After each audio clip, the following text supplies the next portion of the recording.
मोहले जी सबसे वरिष्ठ हमारे विधायकों में से हैं, बहुत अनुभव है, तो इनके मोहले जी का एक एक प्रश्न का जवाब आपको देना है।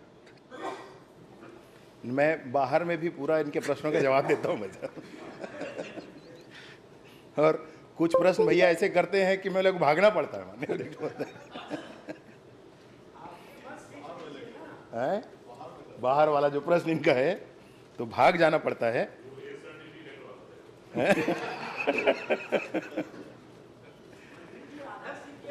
मोहिले जी का जीवन एआई से चल रहा है, मालूम है तुमको? उनकी उपलब्धता एआई में बहुत है, अकेले होने के बाद। उसमें भी संशोधन करा लीजिए, एआई में संशोधन होता है, कर लीजिए, नहीं तो गलत हो जाएगा। बता देंगे, आप बाहर निकल के पूछ लीजिए। एआई का इस्तेमाल संशोधित करके ही करते हैं, अर्थात आर्टिफिशियल इंटेलिजेंस के लिए। मैं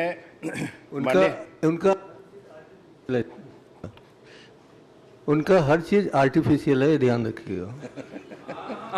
आप भ्रम में हो, कोई चीज आर्टिफिशियल इनका नहीं है, भ्रम में हो आप। माननीय अध्यक्ष को मेरे बात मालूम है, मैं आर्टिफिशियल